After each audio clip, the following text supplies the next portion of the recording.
Chen stood at the floor-to-ceiling windows of her penthouse office, watching the city lights flicker below like fallen stars. At 28, she had built an empire in tech, her software company worth millions, but success had come with a price. Her recent breakup with Victoria Hastings had been splashed across every gossip site and social media platform, turning her private pain into public spectacle. Victoria, a renowned art curator, had ended their 2-year relationship, claiming Maya was too focused on work, too cold, too unavailable. The worst part was that Maya couldn't entirely disagree. She had poured everything into her company, leaving little room for the vulnerability that relationships demanded. Jordan Blake had been Maya's head of security for 6 months, assigned after a series of threatening emails from a disgruntled former employee. Standing at 5'10" with athletic shoulders and an ever-watchful gaze, Jordan moved through spaces like water, present but unobtrusive. She had served in military intelligence before transitioning to private security, bringing skills that went far beyond physical protection. Maya had barely noticed her at first, treating Jordan like expensive furniture, necessary but unremarkable. But lately, she found herself aware of Jordan's presence in ways that had nothing to do with security. The way Jordan's jaw tightened when assessing a room, the quiet competence in every movement, the unexpected gentleness in her rare smiles. The charity gala invitation sat on Maya's desk like a coiled snake. The annual Foundation for the Arts event was the social event of the season, and Maya had already committed to attending months ago, back when she and Victoria were still together. Now the thought of walking in alone, facing the pitying looks and whispered gossip, made her stomach clench. Victoria would be there, of course. She was on the planning committee. Maya could already imagine the scene, her ex-girlfriend radiant and unbothered while Maya stood alone, the abandoned workaholic who couldn't maintain a relationship. The narrative had already been written in the court of public opinion, and Maya hated every word of it. Paragraph 4. Jordan entered the office at precisely 6 p.m. for their daily security briefing, carrying her tablet and wearing her standard black suit. Maya watched her approach, an idea forming that was either brilliant or completely insane. Jordan's professional demeanor never wavered, but Maya had caught glimpses of the person beneath the bodyguard facade during late nights at the office. Jordan was well-read, had a dry sense of humor, and once, when she thought Maya wasn't looking, had smiled at a photo on her phone with such tenderness that Maya wondered who could inspire that expression. The bodyguard was attractive in an understated way, all clean lines and controlled strength, the kind of presence that turned heads without trying. Maya made her decision in an instant, the same way she made all her best business calls, trusting her instincts over her fears. She turned from the window to face Jordan directly, noting the slight shift in the bodyguard's posture, the way she immediately went on alert at the change in routine. Maya's heart hammered against her ribs, but she kept her voice steady, channeling the confidence that had carried her through countless boardroom battles. She had built a multi-million-dollar company from nothing. Surely she could navigate this conversation. The words felt strange in her mouth, vulnerable and risky, but she pushed forward anyway, knowing that sometimes the biggest gambles yielded the greatest returns. "I need to ask you something," Maya began, gesturing for Jordan to sit in one of the leather chairs facing her desk. Jordan's dark eyebrows rose slightly, the most expression Maya had seen from her in weeks, but she sat with her usual fluid grace, setting the tablet aside.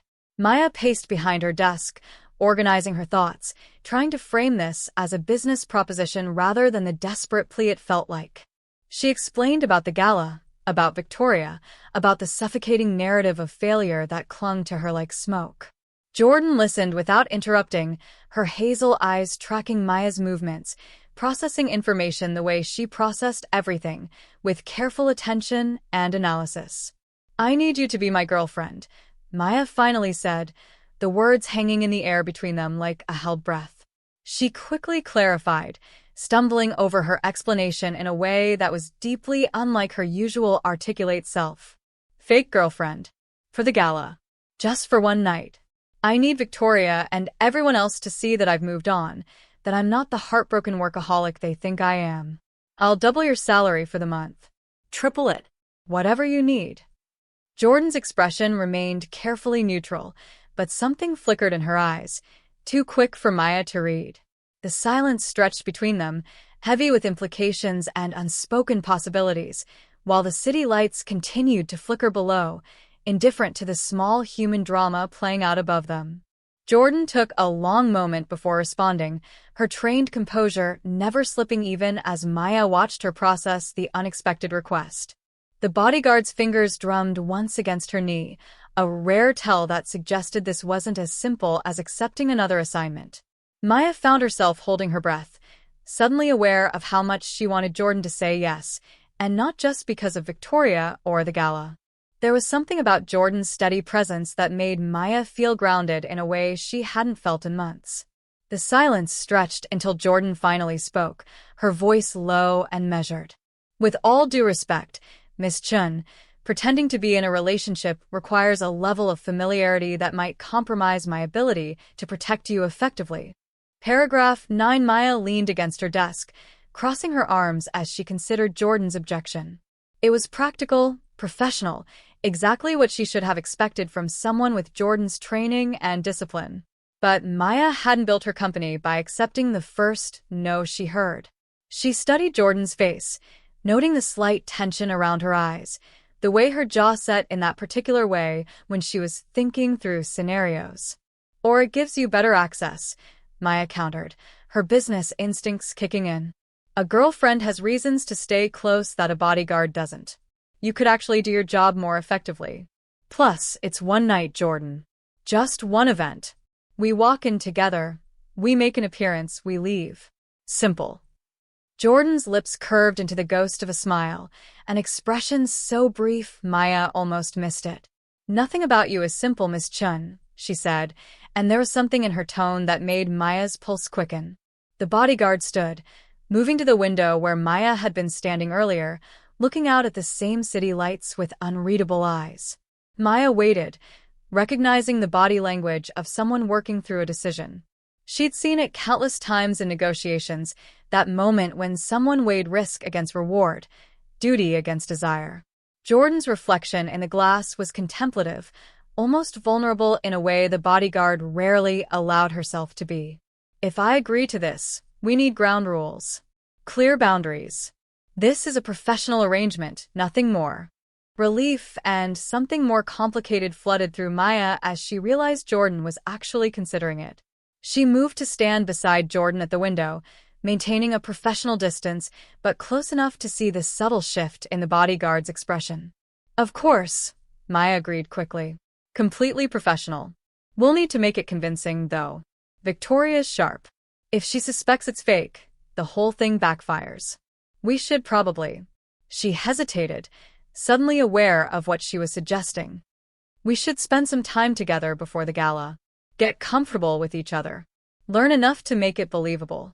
Jordan turned to face her, and for a moment, their eyes met with an intensity that made Maya forget about Victoria entirely. "I'll need to know more about you," Jordan said, her tone shifting into what Maya thought of as her mission-planning voice. "Personal details.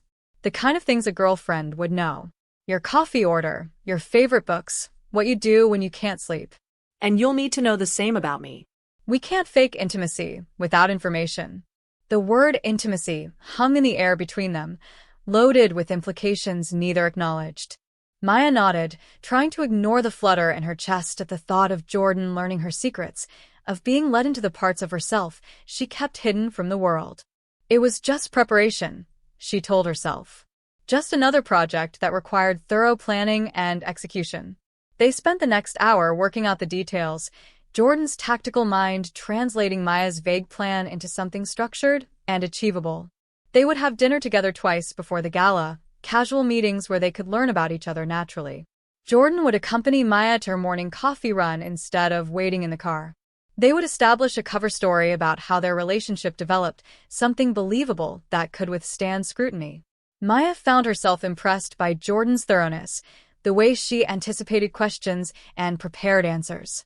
It was the same competence that made Jordan excellent at her job, now applied to the complex theater of fake romance. By the time they finished, the city outside had grown fully dark. As Jordan gathered her things to leave, Maya felt an unexpected reluctance to end the conversation. "Thank you," she said quietly, meaning it more than she'd meant anything in weeks. "I know this isn't what you signed up for when you took this job." Jordan paused at the door, turning back with an expression Maya couldn't quite read. "I signed up to protect you, Miss Chen. Sometimes that means protecting your reputation as much as your physical safety. Besides," Jordan's voice softened almost imperceptibly, "everyone deserves a chance to rewrite their narrative. I'll see you tomorrow morning for coffee. 7 a.m. And Maya?" It was the first time Jordan had used her first name. "You might want to start calling me Jordan instead of Miss Blake. Girlfriends tend to be less formal."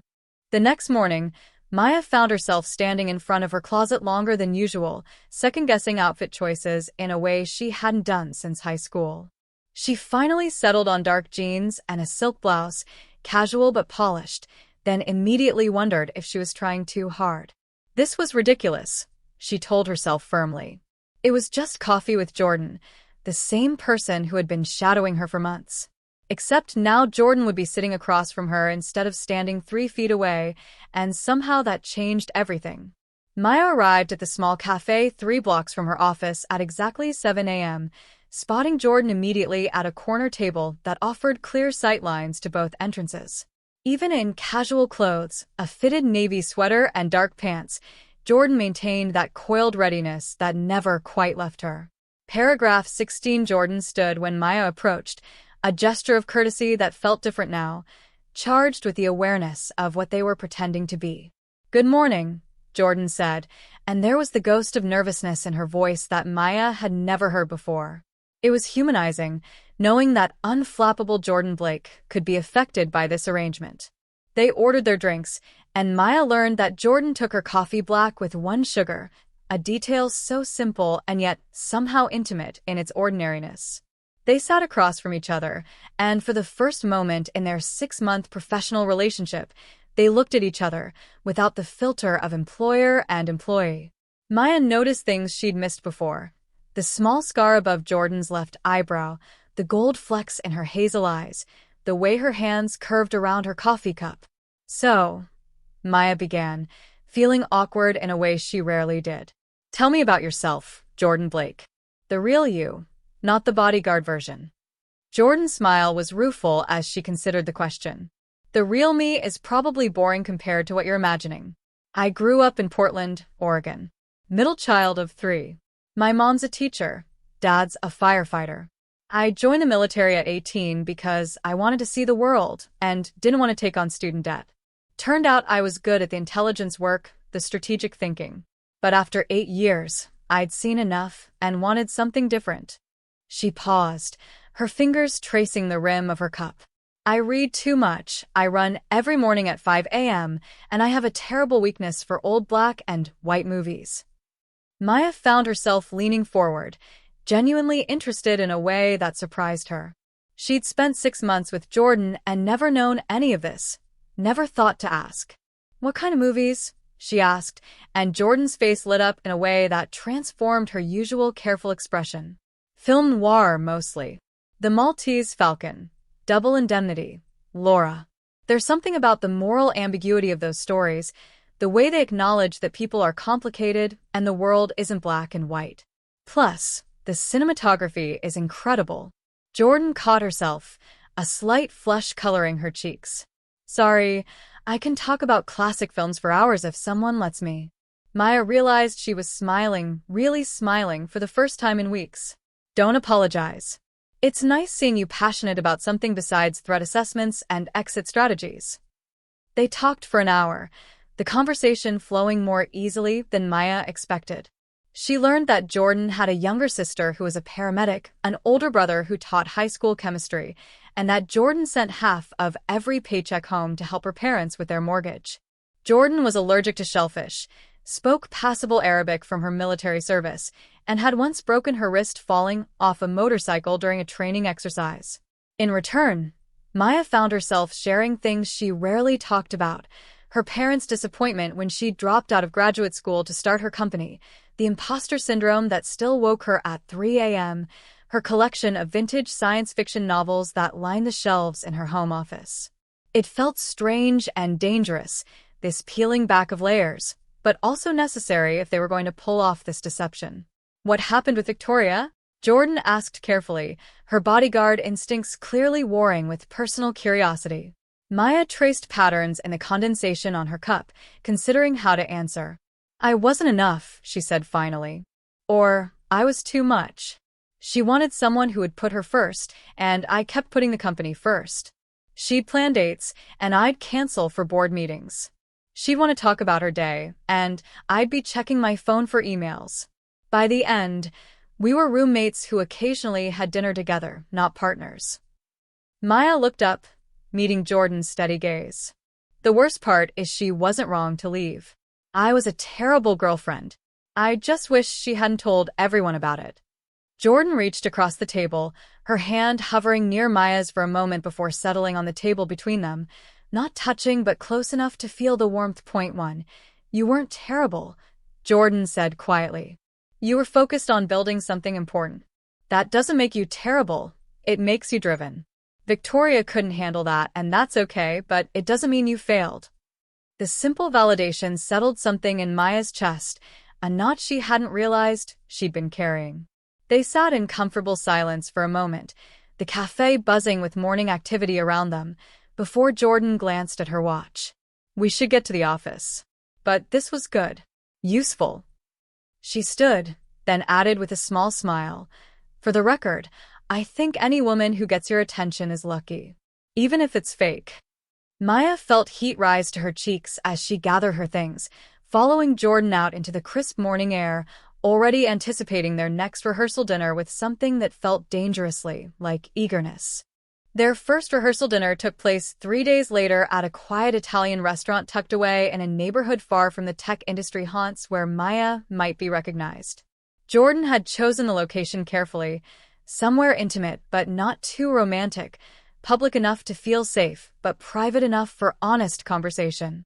Maya arrived to find Jordan already seated, wearing charcoal slacks and a white button-down that somehow made her look both professional and devastating. This was different from their morning coffee meetings, more intentional, and Maya felt the weight of what they were doing settle over her.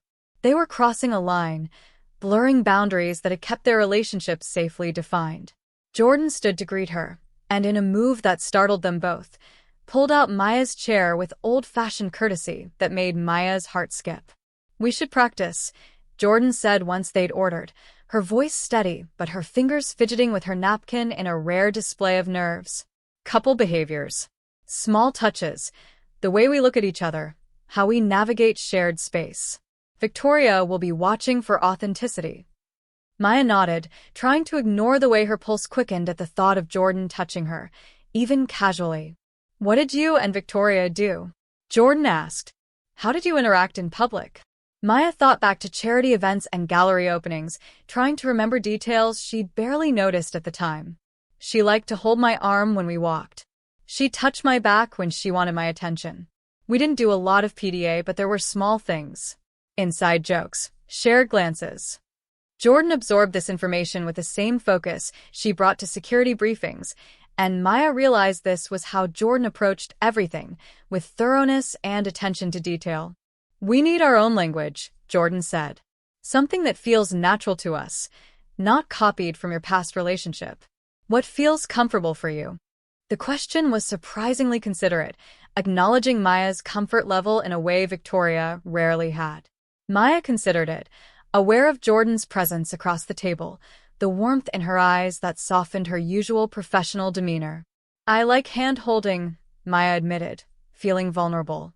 "It's simple but grounding. And I respond to touch on my lower back, like you mentioned. It makes me feel protected without being possessive." Jordan's expression shifted, something tender entering her gaze that made Maya's breath catch.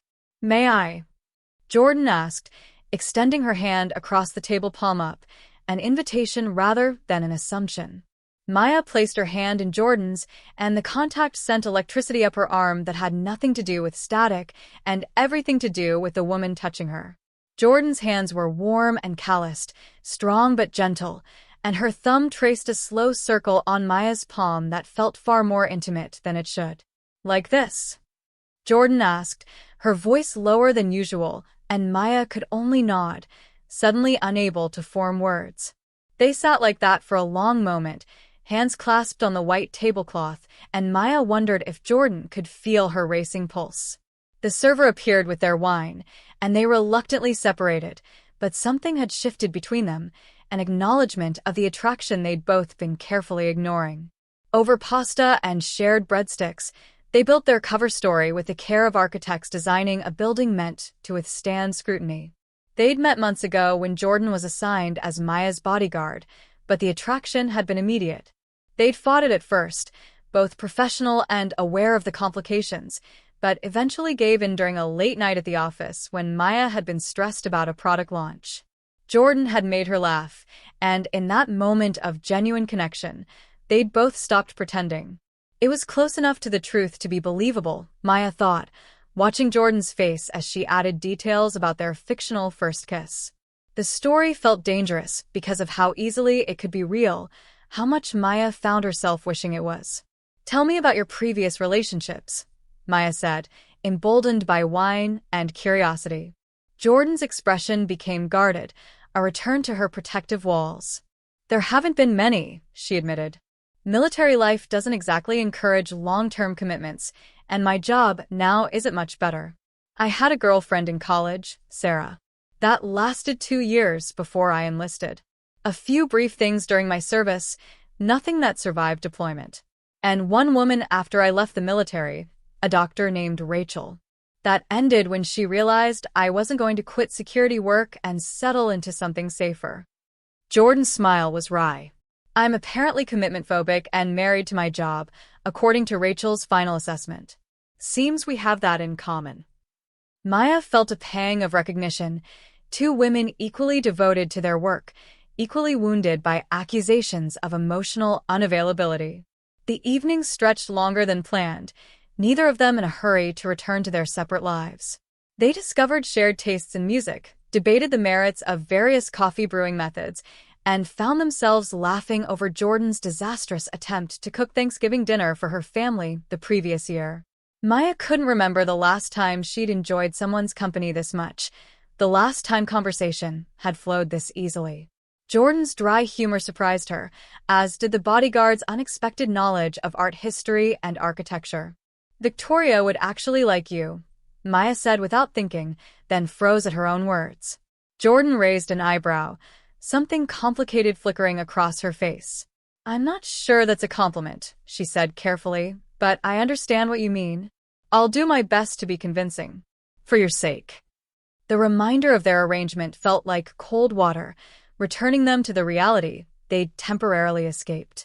The week before the gala passed in a blur of morning coffees and stolen moments between Maya's meetings where Jordan would appear with lunch or simply check in with a warmth that felt increasingly less professional. They fell into rhythms that felt natural, comfortable in ways that concerned Maya when she allowed herself to think about it.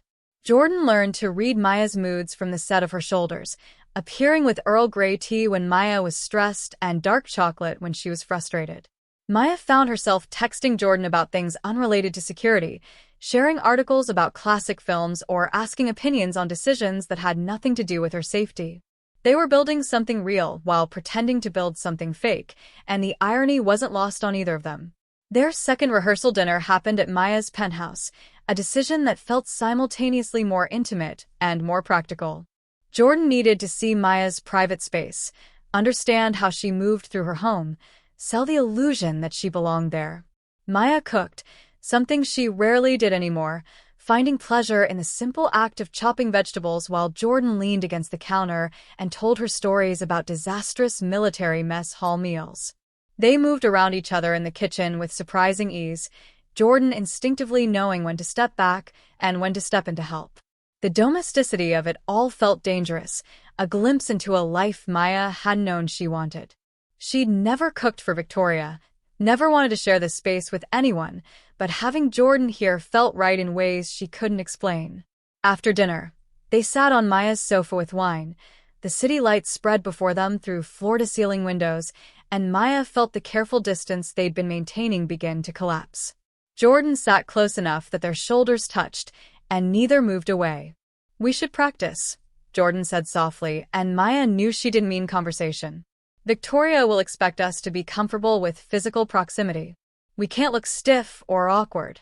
It was a reasonable justification, professional even, but Maya heard the slight tremor in Jordan's voice that suggested this affected her too. Maya turned to face Jordan, their knees touching now, and forced herself to meet those hazel eyes that had become so familiar. "What do you suggest?" Maya asked, her own voice barely above a whisper. Jordan lifted her hand slowly, giving Maya every opportunity to pull back, before cupping Maya's face with a gentleness that made Maya's chest ache. "May I?" Jordan asked, and Maya understood what she was asking, the line they were about to cross.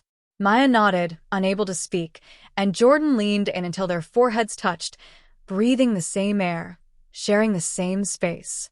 They stayed like that for a long moment, learning the geography of each other's faces, before Jordan's lips brushed against Maya's in a kiss, so tender it felt like a question. Maya answered by pressing closer, her hand finding Jordan's shoulder, and the kiss deepened into something that couldn't be explained away as practice. It was want and need and months of unacknowledged attraction finally given permission to exist. When they finally broke apart, both breathing hard, Jordan's expression was conflicted, desire warring with duty. "That wasn't."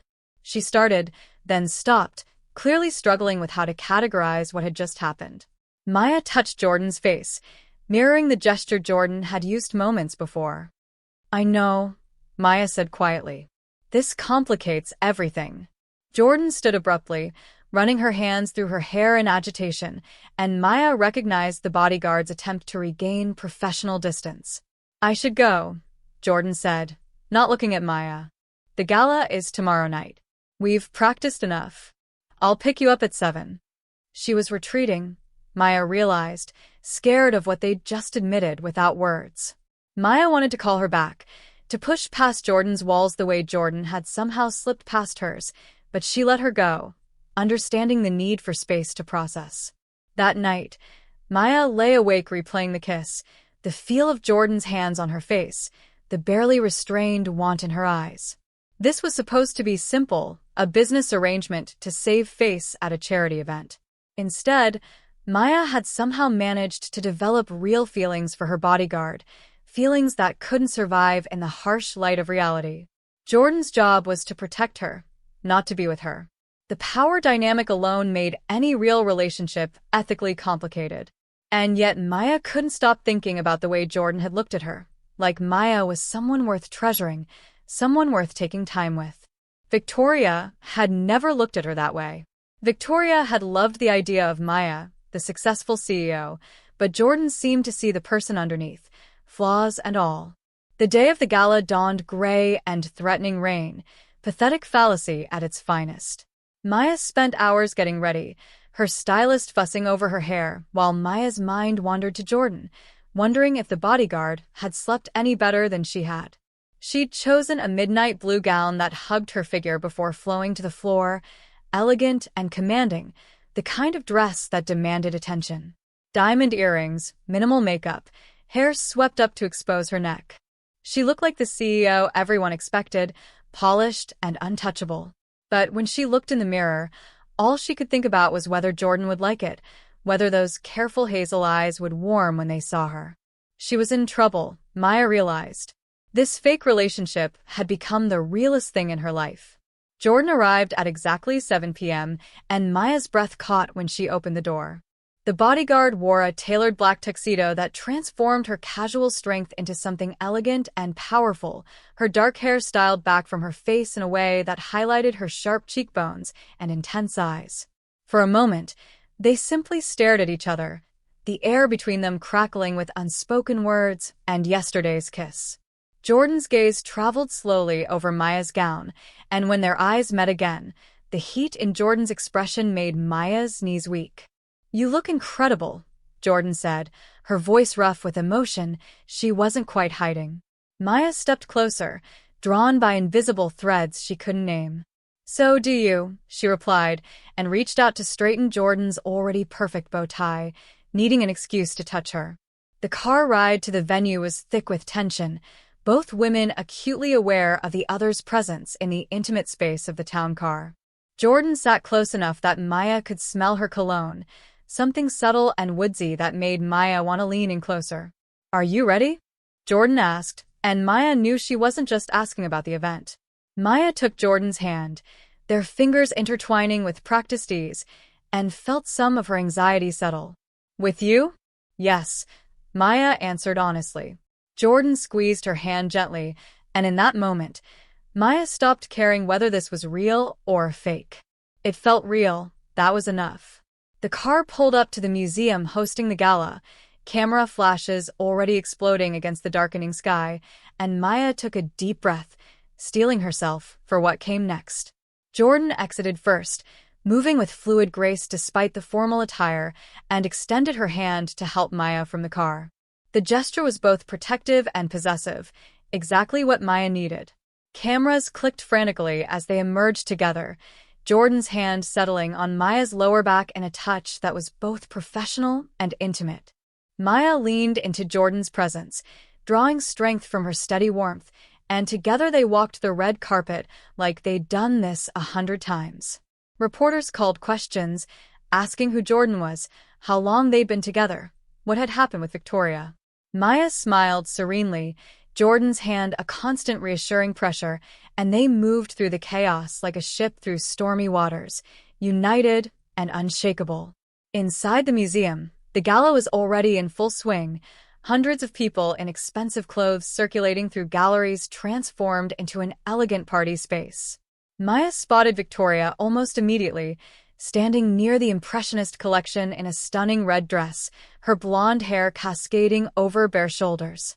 Victoria was laughing at something a tall brunette was saying, her hand resting on the woman's arm with easy familiarity. Maya felt the old wound twinge, but Jordan's presence beside her dulled the pain considerably. That's her, Maya murmured, and felt Jordan's hand tighten slightly on her back. She's beautiful, Jordan observed neutrally. But she's not looking at you the way I am. Maya turned to find Jordan gazing at her with such open admiration that it stole her breath. How are you looking at me? Maya asked, needing to hear it. Like you're the only person in this room, Jordan answered simply, and Maya realized with stunning clarity that Jordan wasn't acting anymore. Whatever this had started as, it had become something genuine, something neither of them had planned but both had needed. Before Maya could respond, Victoria looked up, and their eyes met across the crowded gallery. Maya watched recognition flicker across her ex-girlfriend's face, followed by surprise and something that looked like curiosity. Victoria excused herself from her companion and began walking toward them, her movements deliberate and measured. Maya's pulse quickened, all her careful planning suddenly feeling inadequate. She's coming over, Maya whispered, and Jordan shifted slightly, her body angling to protect Maya while still appearing casual. I've got you, Jordan murmured. Just follow my lead. Victoria stopped in front of them, her green eyes assessing Jordan with barely concealed interest before returning to Maya. Maya, she said, her voice carrying the cultured tones Maya had once found so attractive. You look well. Better than expected, honestly. It was a backhanded compliment, classic Victoria, designed to wound while maintaining plausibility as kindness. But before Maya could respond, Jordan stepped smoothly into the conversation. Victoria, I presume? Maya's mentioned you. Jordan's tone was polite but cool, and she extended her hand with professional courtesy. Jordan Blake. It's interesting to finally meet the woman who was foolish enough to let Maya go. The comment landed like a perfectly placed strike, polite enough to be defensible, pointed enough to draw blood. Victoria's smile tightened as she shook Jordan's hand. And you are? Victoria asked, though her tone suggested she already knew or at least suspected. Jordan's hand returned to Maya's back, the touch speaking volumes about claimed territory and protective instinct. I'm Maya's girlfriend, Jordan said easily, as if it were the most natural thing in the world. We've been together for a few months now. Haven't we, darling? She looked at Maya with such warmth that Maya almost forgot they were performing. Yes, Maya managed, finding her voice. Jordan makes me very happy. It wasn't a lie, Maya realized. Jordan did make her happy, whether this was real or not. Victoria's eyes narrowed slightly, studying them both with the sharp intelligence that had always been part of her appeal. How unexpected, Victoria said slowly. I didn't realize you were interested in women who work for you, Maya. Ethics were always so important to you. The accusation hung in the air between them, sharp and calculated to wound. Maya felt her defensive walls rising, old patterns of justifying herself to Victoria kicking in automatically. But Jordan spoke before Maya could, her voice calm but carrying an edge that suggested carefully controlled anger. Jordan doesn't work for Maya, she said smoothly, the lie rolling off her tongue with practiced ease. She works for Maya's company as an independent security consultant. The distinction matters, legally and ethically. But I appreciate your concern for Maya's professional reputation, even if it comes several months after you publicly criticized her personal life to anyone who would listen. Victoria's face flushed, the direct hit landing exactly as Jordan intended. Maya felt a surge of gratitude mixed with something fiercer, protective of Jordan's willingness to defend her. Victoria recovered quickly, her composure a mask Maya recognized from countless social events. I see Maya has someone who speaks for her now, Victoria said, her tone dripping with condescension. That's new. She always preferred to fight her own battles when we were together. Or rather, to avoid fighting at all by burying herself in work. The old accusation stung, not because it was untrue but because it had been true, and Maya had never figured out how to change it. But Jordan's presence beside her felt different from how Victoria's had, supportive rather than demanding, steady rather than suffocating. I don't need Jordan to speak for me, Maya said, finding her voice and her strength. But I appreciate having a partner who has my back instead of discussing our relationship problems with the press. The barb landed, and Victoria's carefully maintained composure cracked slightly. I never spoke to the press, she protested, though her voice lacked conviction. If people drew conclusions from my statements about the importance of work-life balance, that's not my fault. Maya almost laughed at the transparent lie. Victoria had given 3 separate interviews in the month after their breakup, each one carefully worded to avoid direct criticism while painting Maya as a workaholic incapable of emotional connection. Of course, Maya said, her tone making clear she didn't believe a word. Just like it's not your fault that you brought your new girlfriend to an event you knew I'd be attending. She gestured toward the brunette Victoria had abandoned, who was watching their interaction with barely concealed curiosity from across the gallery. Victoria had the grace to look slightly embarrassed, a flush creeping up her neck. Amanda isn't my girlfriend, she said quickly. She's a colleague. We're working on a project together. But the defensive tone suggested otherwise, and Maya felt a small, petty satisfaction at having turned the tables. Jordan remained silent beside her, a steady presence that somehow made Maya feel braver than she'd ever felt with Victoria. It doesn't matter either way, Maya said and meant it. I hope you're happy, Victoria. Genuinely. We weren't right for each other, and that's okay. But I'd appreciate it if you'd stop talking about our relationship like it was my personal failing. We both made mistakes. Neither of us was perfect. The honesty felt liberating, saying what she should have said months ago instead of absorbing all the blame. Victoria studied Maya with an expression that might have been grudging respect. You seem different, she observed. More confident. Less apologetic. Her gaze shifted to Jordan, reassessing. Maybe Jordan is good for you after all. It wasn't quite an apology, but it was closer than Maya had expected. Jordan's hand moved in small circles on Maya's back, a subtle gesture of support that grounded her. She is, Maya said simply, and felt the truth of it resonate through her chest. Whatever happened after tonight, whether this relationship was real or remained a beautiful pretense, Jordan had given her something valuable, the courage to stop apologizing for who she was. Victoria nodded slowly, something like understanding passing between them, the acknowledgement that they'd both moved on from what they'd been to each other. I should get back to Amanda, Victoria said, her tone less hostile now, almost neutral. Enjoy the gala, Maya. Jordan. She nodded at them both before turning away, her red dress swirling dramatically as she rejoined her companion. Maya watched her go, expecting to feel the familiar ache of loss, but instead felt only relief and a strange sense of closure. Jordan's arm slid around her waist, pulling her close in a gesture that felt protective and possessive. "You okay?" Jordan asked softly, her breath warm against Maya's ear. Maya leaned into Jordan's strength, allowing herself this moment of vulnerability. "Better than okay," Maya admitted. "That went better than I expected. Thank you for defending me." Jordan's arm tightened slightly. "Always," she said, and Maya believed her. They circulated through the gala for the next hour, Maya introducing Jordan to colleagues and board members, watching Jordan charm everyone with her quiet competence and unexpected wit. Several people commented on how happy Maya seemed, how different she appeared from the stressed, defensive woman they'd seen at events with Victoria. Maya couldn't deny it. She did feel different, lighter somehow, as if a weight she'd been carrying had finally lifted. Jordan never left her side, anticipating her needs before Maya voiced them, bringing her champagne when her glass emptied, steering conversations away from uncomfortable topics, making her laugh with whispered observations about pompous donors. It was easy being with Jordan, natural in ways it had never been with Victoria, and that realization both thrilled and terrified Maya. As the evening wore on and champagne flowed freely, Maya found herself on the museum's terrace overlooking the city, Jordan beside her in comfortable silence. The night air was cool against her bare shoulders, and without being asked, Jordan shrugged out of her tuxedo jacket and draped it over Maya's shoulders.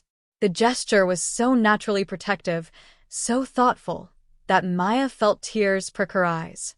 "You don't have to keep performing," Maya said quietly, watching the city lights blur through unshed tears. "Victoria's not watching anymore. We pulled it off. Everyone believes we're together." Jordan turned to face her, moonlight catching the planes of her face, making her look almost ethereal. "What if I'm not performing?" Jordan asked, her voice raw with vulnerability Maya had never heard before. Maya's heart stuttered in her chest, hope and fear warring for dominance.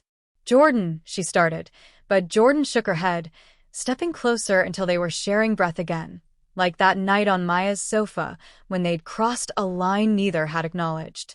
"I know this started as a job, as a favor," Jordan said, her hands coming up to frame Maya's face with devastating gentleness.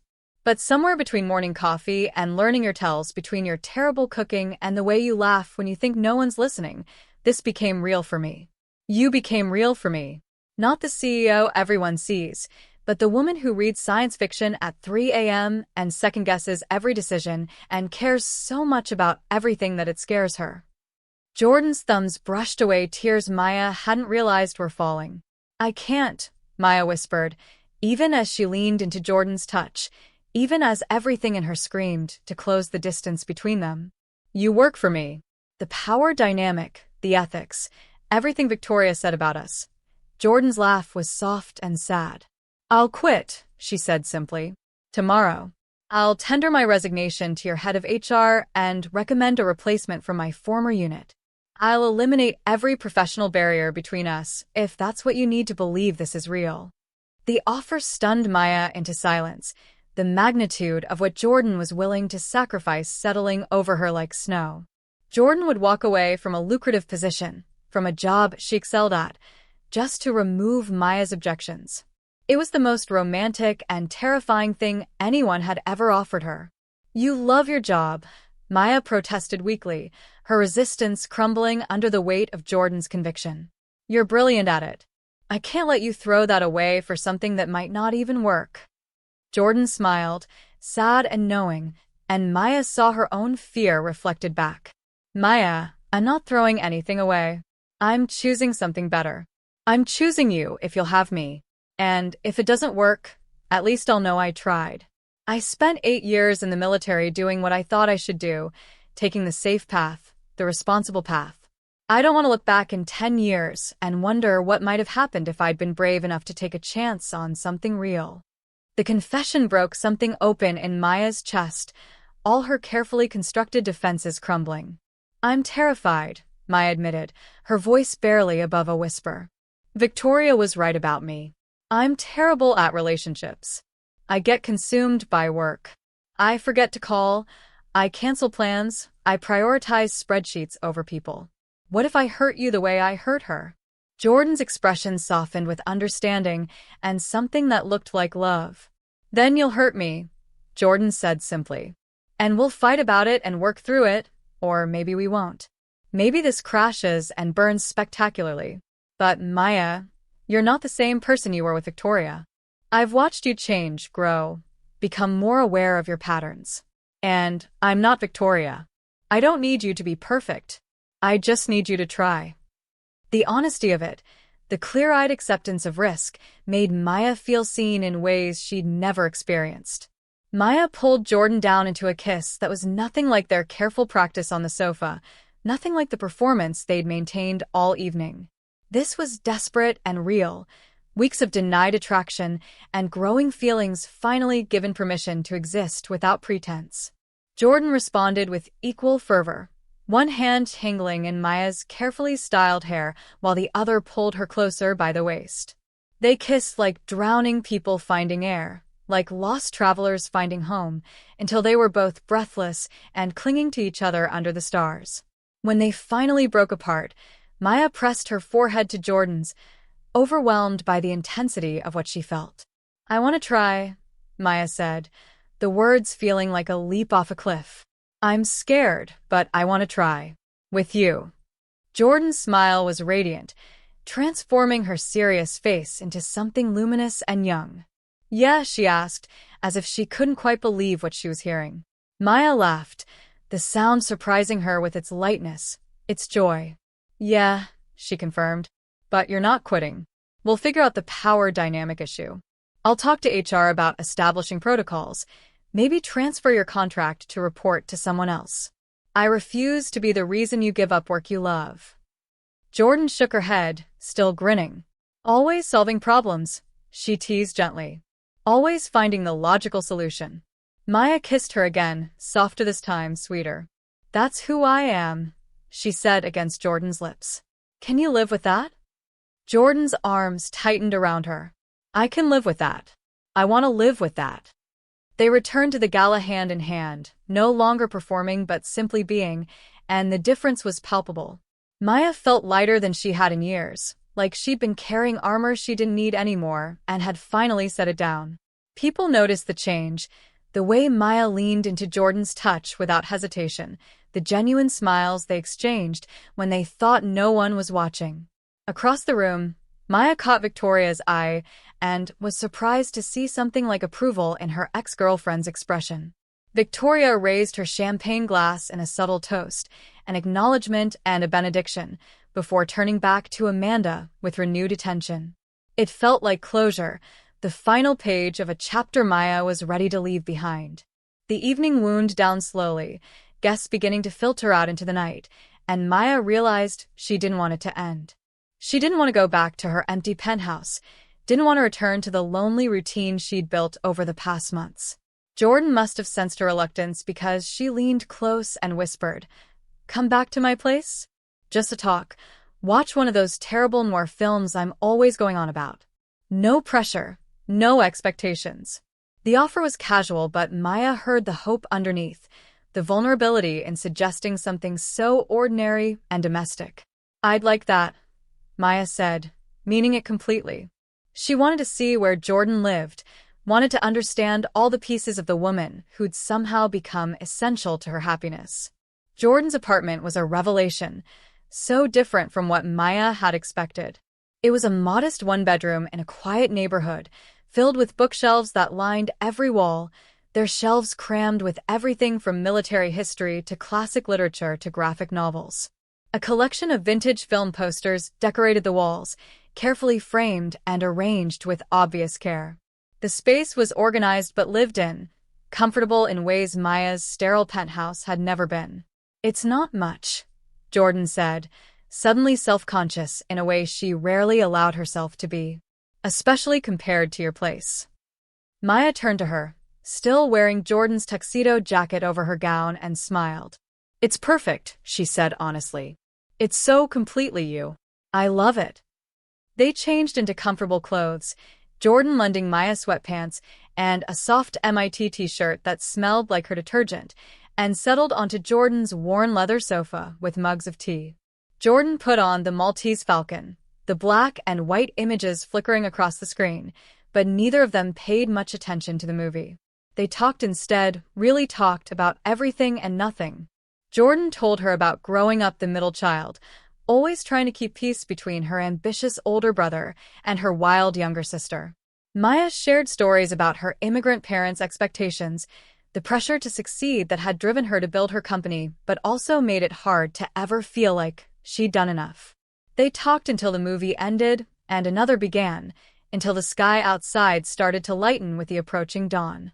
"I should probably go," Maya said reluctantly as the first rays of sunlight crept through Jordan's windows, though she made no move to actually leave.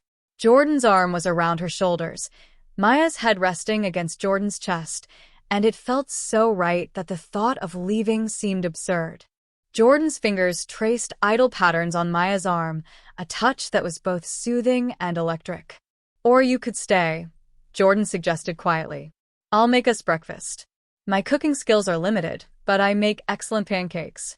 We could spend the day together, properly. As ourselves, not as CEO and bodyguard, not even as fake girlfriends trying to fool an ex. Just as Maya and Jordan, two women who want to see where this goes."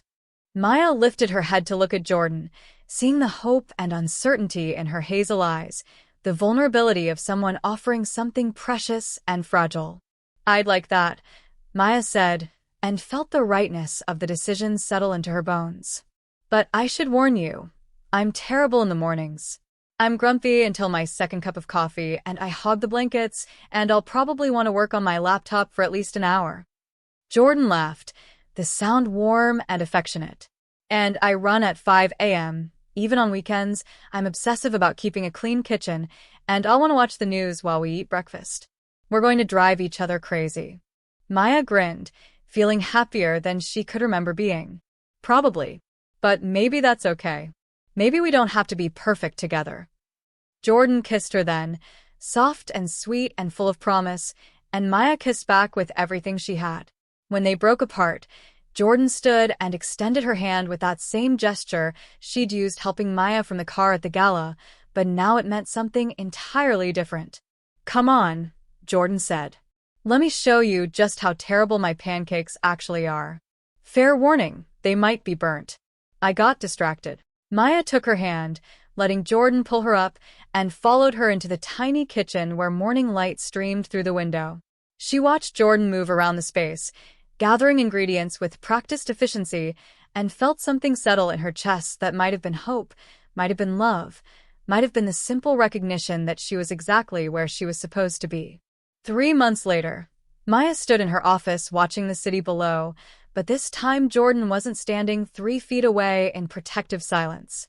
Jordan sat on the edge of Maya's desk, close enough to touch, reviewing security protocols for an upcoming product launch while simultaneously arguing with Maya about their dinner plans. The transition hadn't been seamless. Maya's HR department had worked with legal to restructure Jordan's contract, making her report directly to the chief operations officer instead of Maya, establishing clear ethical boundaries while allowing Jordan to continue the work she loved. There had been gossip, speculation, a few raised eyebrows from board members who questioned the optics. But Maya had stood firm, refusing to apologize for finding happiness, and gradually the talk had died down as people saw how well they worked together. They'd had their first real fight 2 weeks into the relationship, a spectacular argument about Maya canceling a date for an emergency board meeting. Jordan had been hurt, Maya had been defensive, and they'd both said things they regretted. But unlike with Victoria, they'd worked through it. Jordan had explained why the cancellation felt like Maya prioritizing work over their relationship, and Maya had learned to communicate better, to give advance warning when work might interfere. They'd established boundaries and compromises. Maya blocked out time in her calendar specifically for Jordan, time that was sacred unless there was a genuine emergency. Jordan learned to understand the demands of running a company, the responsibilities Maya couldn't simply abandon. It wasn't perfect, but it was real, and that made all the difference. Maya's phone buzzed with a text, and she smiled seeing Victoria's name. Her ex-girlfriend had reached out a month after the gala, a tentative olive branch that had evolved into a cautious friendship. Victoria was officially dating Amanda now, and seemed genuinely happy in a way she hadn't been with Maya. The text was an invitation to a gallery opening next week, Victoria's first solo curated show, with a note saying she'd love for Maya and Jordan to attend. Maya showed the message to Jordan, who raised an eyebrow but smiled. "Think you can handle an evening of art appreciation with your ex?" Jordan teased. Maya moved to stand between Jordan's legs, her arms looping around Jordan's neck in a gesture that had become natural over the months. "With you? I can handle anything," Maya said, and meant it completely. Jordan's hands settled on Maya's waist, pulling her closer, and they shared a kiss that still made Maya's heart race even after months of kissing. "You've gotten sappy," Jordan observed when they broke apart, but her tone was affectionate rather than critical. Maya shrugged, unashamed. "You bring it out in me. Besides, you're just as bad. You left me a sticky note on my bathroom mirror this morning with a terrible movie quote." Jordan grinned, unrepentant. Barbara Stanwyck in Double Indemnity. Classic. "And you kept it in your wallet, I saw you." Maya couldn't deny it. She'd become the kind of person who saved love notes and looked forward to quiet evenings at home more than networking events. Jordan had changed her, softened her edges without diminishing her strength, and Maya was grateful for every moment. They'd started talking about the future recently, careful conversations about what they both wanted. Jordan had admitted she'd never thought much about settling down before Maya, had assumed her career would always come first. But now she found herself thinking about possibilities, about what a life built together might look like. Maya, who'd spent years convinced she was incapable of sustaining a healthy relationship, discovered she wanted all the domestic things she'd previously dismissed as distractions: lazy Sunday mornings, shared grocery shopping, someone to come home to who understood both her ambitions and her insecurities. They weren't rushing anything, both aware that building something lasting required patience and intention. But the conversations themselves felt like promises, like drafts of a future they were writing together. "I have something for you," Jordan said, reaching into her jacket pocket and pulling out a small box. Maya's heart stuttered before Jordan quickly clarified, "It's not that. Not yet. But I saw this and thought of you." Inside the box was a delicate silver bracelet with a small charm in the shape of a compass. "So, you always know where home is," Jordan explained, suddenly shy. "Cheesy, I know, but the jeweler assured me it was romantic." Maya felt tears prick her eyes as Jordan fastened the bracelet around her wrist, the metal warm from being carried close to Jordan's heart. "It's perfect," Maya whispered. "You're perfect." Jordan shook her head. "We're not perfect. We're just right for each other. There's a difference." As the sun set over the city, painting the sky in shades of orange and pink, Maya thought about how much had changed in just a few months. She'd started this journey wanting to prove something to Victoria, to show the world she'd moved on. Instead, she'd found something infinitely more valuable: a partner who saw her completely and loved her anyway, who challenged her to be better while accepting her as she was, who made her laugh and feel safe and want to be brave enough for love. Jordan caught her staring and smiled, that private smile reserved just for Maya. "What are you thinking about?" Jordan asked. Maya squeezed her hand, feeling the weight of the compass bracelet against her wrist. "I'm thinking about how I asked you to be my fake girlfriend, and you became my real everything," Maya said. Jordan pulled her close, pressing a kiss to her temple. "Best job I ever took," Jordan murmured. And standing there in the golden light with Jordan's arms around her, Maya knew she'd finally found what she'd been searching for all along. Not someone to complete her, but someone to build a life beside, one imperfect, beautiful day at a time.